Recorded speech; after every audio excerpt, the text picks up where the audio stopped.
I had always been the type of person who avoided conflict.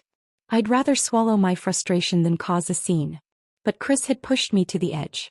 Our relationship, which had once felt like the perfect romance, had slowly transformed into a cage I couldn't escape. He wasn't the man I had fallen for anymore. What seemed charming at first, the constant attention, the sweet gestures, had turned into something suffocating. When we first met, I thought he was everything I ever wanted. Attractive, confident, and successful. He made me laugh, and he always knew how to make me feel special.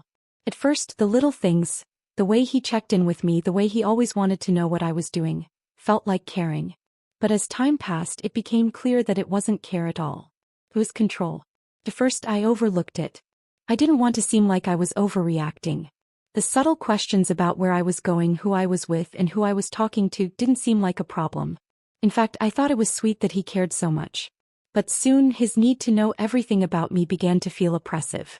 He questioned me about my friendships, made little comments about the people I spent time with, and would sulk whenever I went out without him.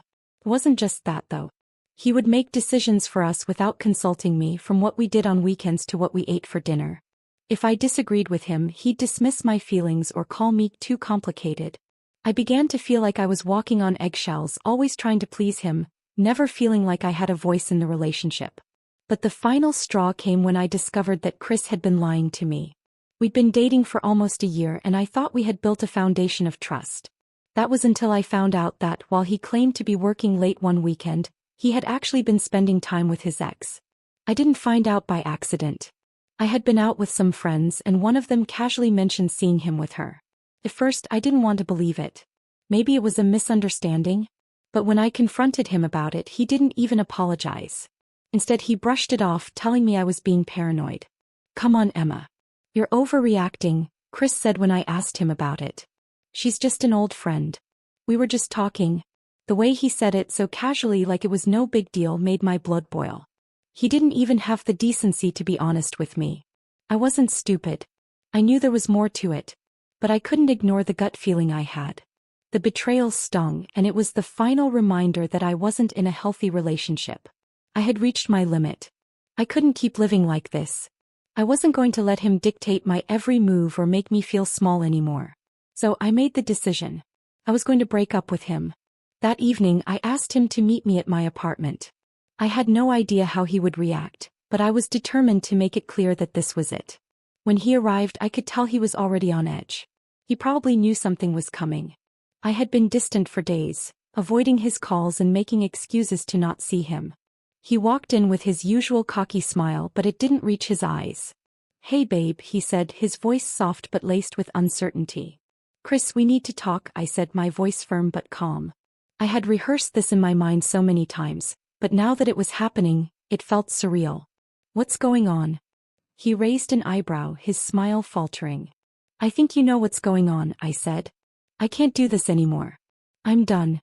His face dropped, and for a moment I saw a flicker of panic in his eyes. "What do you mean? Done with what?" "Done with us," I replied, my voice shaking only slightly. "I can't be with someone who lies to me. I can't be with someone who doesn't respect me. This relationship isn't healthy anymore." Chris stared at me, disbelief written all over his face. "You're breaking up with me? After everything we've been through?" "I have to," I said, my heart pounding in my chest. "I deserve more than this, Chris. I deserve honesty, respect, and trust. And I'm not getting any of that from you." He took a step closer, his expression now turning from confusion to anger. "You're being ridiculous. You can't just throw this all away. We're fine, everything's fine. You're just overthinking this." But I wasn't overthinking it. I knew deep down that I had to make this decision for myself. I couldn't keep ignoring the signs, couldn't keep pretending everything was fine when it wasn't. "I'm not overthinking anything," I said, my voice steady. "This is the end, Chris. Please leave." For a moment he just stood there, staring at me like he couldn't believe what was happening. Then in a low, dangerous voice he said, "You'll regret this. You'll regret walking away from me." I felt a shiver run down my spine, but I didn't let it show. "Just go, Chris. Leave." He didn't say anything else. He turned on his heel and walked out of the apartment, slamming the door behind him with such force that it rattled the walls. I stood there for a moment, my heart still racing. I had done it. I had finally ended it. But what I didn't know then was that it wasn't over. Not by a long shot. The days that followed were a blur. I was finally free, but the weight of what had happened lingered in my mind like a shadow, creeping into every corner of my thoughts. I had made the right decision, I knew that. But I also felt the sting of loss. It wasn't just Chris I was grieving. It was the version of myself that had let him control me for so long.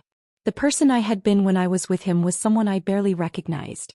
I spent the first few days after the breakup trying to reorient myself, trying to remember what it was like to exist without constantly adjusting my life to meet someone else's needs.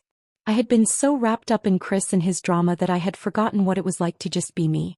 Slowly, I started to get back to my old routines, spending time with my friends again, focusing on my work and simply enjoying the little things in life that I had once taken for granted. But in the back of my mind, the thought of what Chris had done to my apartment loomed over me. It wasn't just the emotional fallout from the breakup that haunted me, it was the devastation he had left behind. When I had walked into my apartment after the breakup, I had expected to find things in disarray. But nothing could have prepared me for the extent of the damage. The place was trashed. It wasn't just a few broken things here and there. Chris had gone out of his way to destroy my belongings, to show me that he could hurt me even after I walked away. My furniture was overturned, my bookshelves were emptied and their contents scattered across the floor. My clothes, some of which I had cherished for years, were ripped and thrown across the room. It looked like a war zone. I stood there for what felt like an eternity, unable to comprehend what I was seeing. The apartment, my sanctuary, had been violated. I knew I had to do something about it. I couldn't just let Chris get away with what he had done, not this time. But the idea of confronting him again, of facing him in person, filled me with dread. What if he turned violent?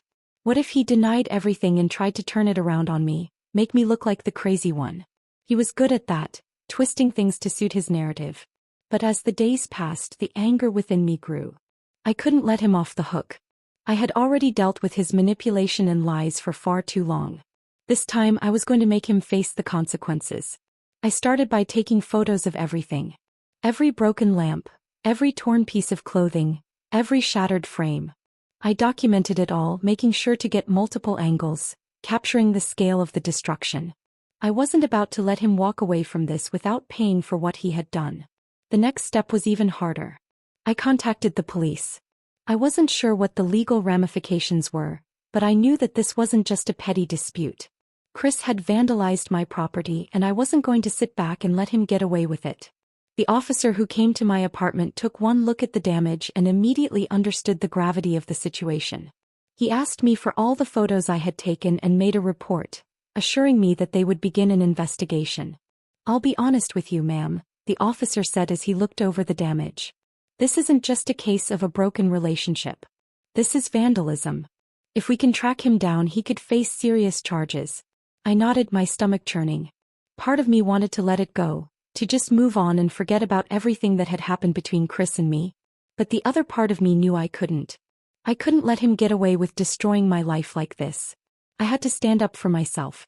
As I left the police station later that day, I felt a strange sense of empowerment. I had taken the first step in holding Chris accountable for what he had done. But little did I know he wasn't going to make this easy. Days passed and I heard nothing from Chris. I thought maybe he had gotten the message, maybe he was staying away and licking his wounds. But then on a Tuesday afternoon my phone buzzed with a text from an unknown number. "You think you can just do this to me and get away with it? You're going to regret this. You'll pay for what you've done." My heart sank. I recognized his writing immediately. He was threatening me. At that moment I knew things were about to escalate. Chris wasn't done with me. And I had a feeling this was only the beginning. But I wasn't going to back down. I had already come too far, and there was no way I was going to let him intimidate me again. The next few days were a whirlwind of phone calls with my lawyer, the police, and even some of my friends who had become worried after the threatening message. I couldn't stop thinking about Chris and what he was capable of. But I had made my decision. I wasn't going to be intimidated anymore. I was ready for whatever came next. After receiving that chilling message from Chris, everything started to move faster than I had anticipated. My life, which had felt like it was finally settling back into a routine after the breakup, was now in a state of chaos again. I could feel the tension building inside me, like a coiled spring ready to snap. It wasn't just the damage he had caused, It was the realization that I had underestimated how far Chris would go to make me pay for ending things. The next morning I called the police and told them about the text. The officer I had spoken to earlier reassured me that they were taking it seriously and that they would do everything in their power to track Chris down. But hearing it from someone else didn't make it any easier. I knew that Chris was unpredictable and I couldn't guess how far he was willing to go. The police advised me to take extra precautions. They recommended changing the locks on my apartment and installing a security system just in case. They also gave me the number of a local lawyer, someone who specialized in cases like mine. I didn't hesitate. I knew I had to protect myself not just from Chris's threats, but from the possibility of him escalating things further. I spent the next few days getting everything in order. I changed the locks, installed a security camera at my front door, and made sure I kept my phone close at all times. I also started keeping a record of every interaction I had with Chris, just in case I needed it later. The last thing I wanted was for him to pull some stunt and make it look like I was the one at fault. But despite all my precautions, the worst was yet to come. It was a Friday evening when I got the call. I had just finished work and was sitting on my couch, catching up on some much-needed rest. My phone buzzed on the coffee table and I picked it up absently, expecting another call from my lawyer or a friend checking in. But when I saw the number on the screen, my heart skipped a beat. It was Chris. I stared at the phone for a few moments, unsure whether I should answer. Part of me wanted to ignore it, to pretend like he didn't exist, but the other part of me couldn't help but feel a sense of dread. What if this was the moment where things escalated beyond words? I took a deep breath and answered the call. "Hello," I said, trying to keep my voice steady. "Emma," Chris's voice crackled through the phone, cold and distant. "You think you've won, don't you?" I could hear the anger in his voice, a sharp edge that sent a shiver down my spine. "Chris, I don't want to argue with you. I just want you to leave me alone." "Leave you alone?" he scoffed, laughing bitterly. "You think I'm just going to let you walk away from everything like it's nothing? You think you can just destroy everything we had and not face the consequences?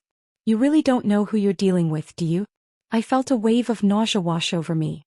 His words were like a slap in the face, and I knew that he wasn't joking. This wasn't just about the breakup anymore. This was about control, about him wanting to make me suffer for daring to leave him.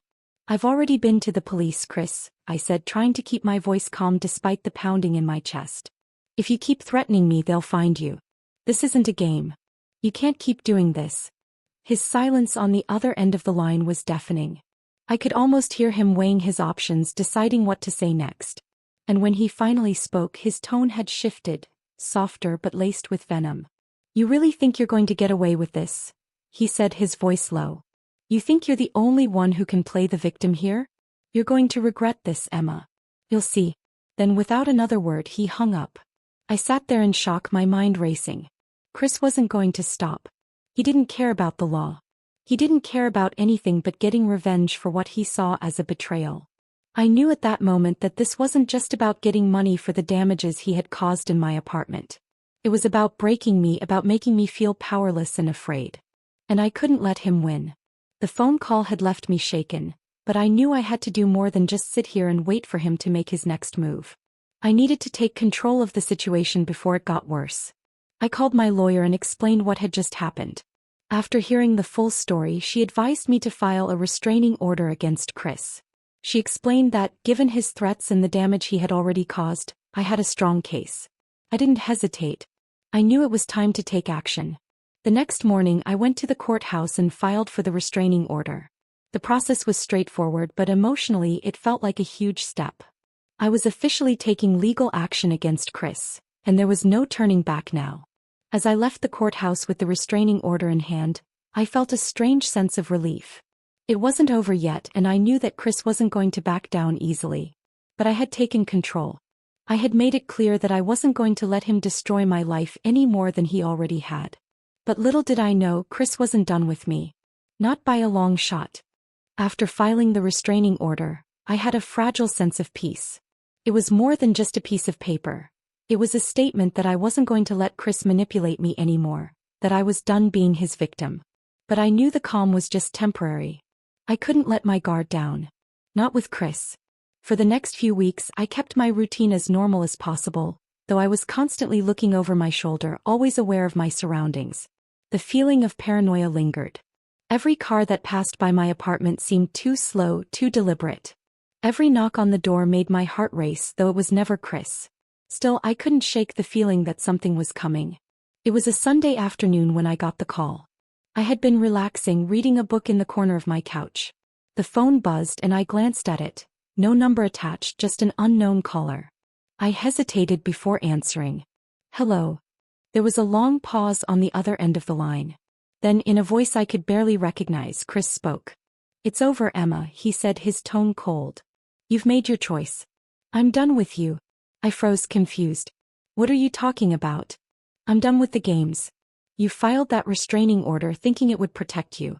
But you made a mistake. You think this is going to be easy for you, but you've made it so much worse. You're going to regret everything. The anger in his voice was unmistakable, but there was something more chilling than anger. Something final. I could feel the hairs on the back of my neck stand up.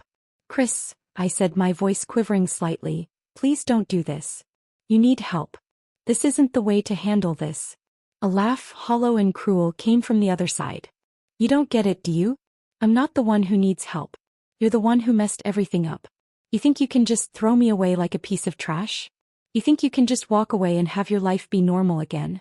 I didn't throw you away, I said, trying to keep my voice steady.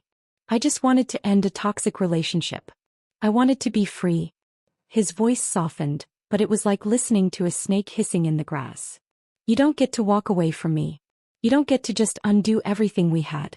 And you sure as hell don't get to destroy my life and get away with it. Chris, I haven't done anything to destroy your life, I said, feeling the anger rise in my chest. You did this to yourself. You're the one who lied, who manipulated me. You're the one who destroyed this relationship. I'm going to make you regret this, he said, his voice low and filled with venom. And I'm going to make sure you never forget what happens. Before I could respond, he hung up. I sat there staring at my phone, the weight of his words sinking in. It wasn't over. It was far from over. I had known deep down that Chris wouldn't simply walk away. But hearing him, so calm, so certain, still sent a chill through me. I immediately called my lawyer again, explaining the new threats. She was concerned, but I could tell she wasn't surprised. Chris had already shown how far he was willing to go. She told me to stay vigilant, that they would keep an eye on him, but that there was little they could do until he broke the terms of the restraining order. I couldn't wait for him to cross that line. I knew I had to take control, but the reality was I was running out of time. That night I couldn't sleep. Every creak in the building, every shadow outside my window seemed to be him. I was exhausted, physically and mentally drained from this never-ending drama. But I couldn't let him break me. I had come too far to let him win now. The next morning I decided to take action. I called a private investigator, a recommendation from a friend, and explained everything that had happened. He was a no-nonsense kind of guy, and after hearing my story he promised that he would track Chris down and gather enough evidence to make sure he couldn't go any further with his threats. It was a relief to finally have someone on my side who wasn't just telling me to wait and see. I needed action, and that was exactly what I was going to get. The investigator started his work immediately, reviewing any public records, tracking Chris's movements, and even asking around to see if anyone had seen him or spoken to him recently. But the days stretched on and there was still no sign of Chris. I wasn't sure if that was a good sign or not. Was he planning something? Or was he simply running scared now that I had taken legal action?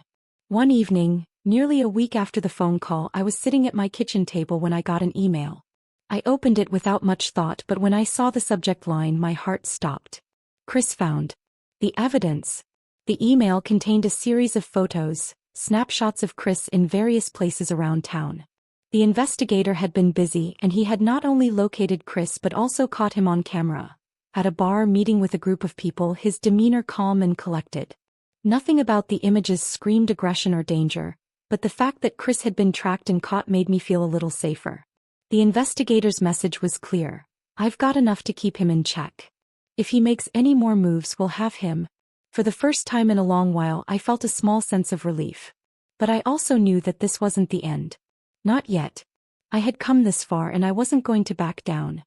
The relief I felt after receiving the investigator's email was only temporary. I knew that Chris wasn't going to just give up.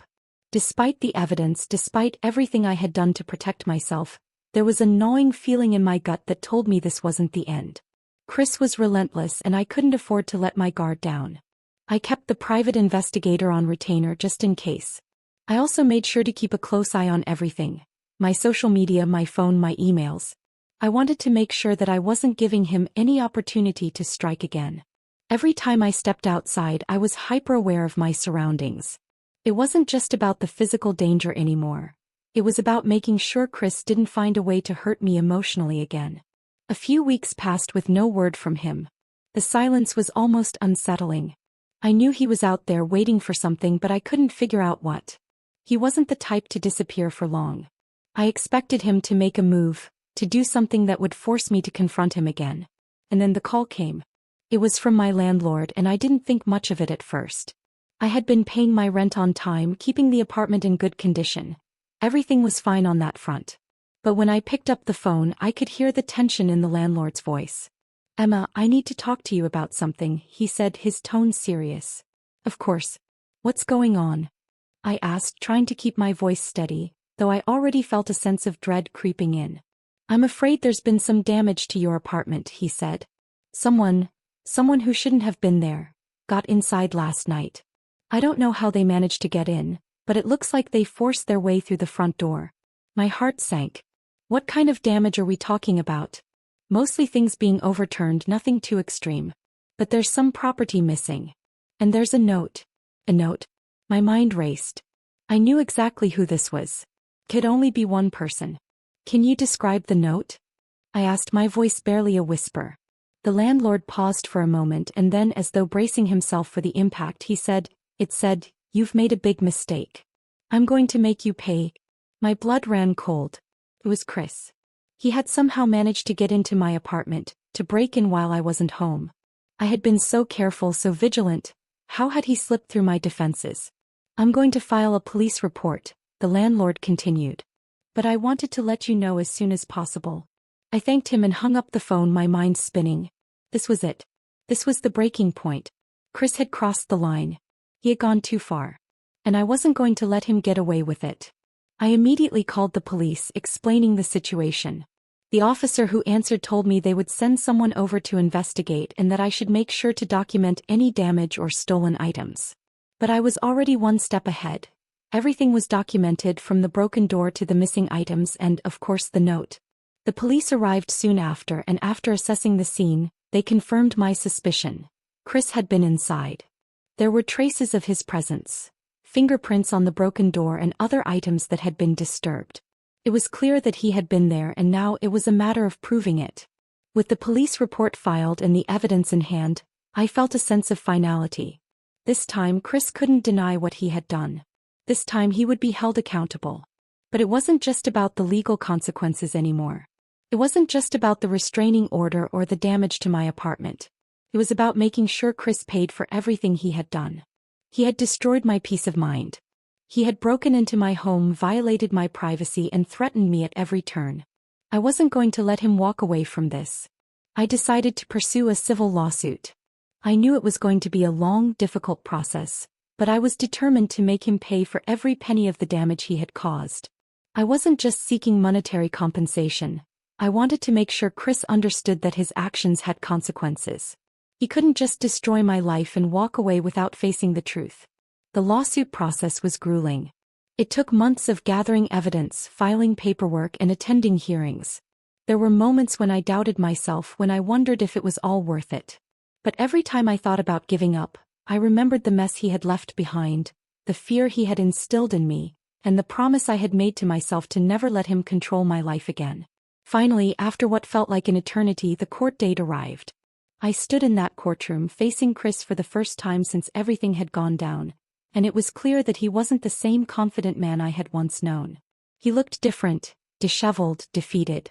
The cocky arrogance he had once carried like a shield was gone, replaced by a nervous energy I hadn't expected to see. The trial was a long and emotional process. I had to relive everything. The destruction of my apartment, the threats, the fear that had consumed me. But every moment of it felt justified. Every time I spoke, I felt a little bit more powerful. I wasn't the person I had been when he had first walked into my life. I had changed. I had grown stronger, and I was no longer afraid. In the end, the court sided with me. Chris was ordered to pay for the damages to my apartment as well as for emotional distress. The legal victory didn't undo everything he had put me through, but it was a step toward closure. When the final judgment was handed down, I felt a sense of peace wash over me. It was over. Chris had finally been forced to face the consequences of his actions, and I could finally move on with my life. As I walked out of that courtroom, I knew I would never be the same person. I had been tested in ways I never expected, but I had come out stronger on the other side. And no matter what happened next, I knew one thing for sure. I would never let anyone take my power away from me again.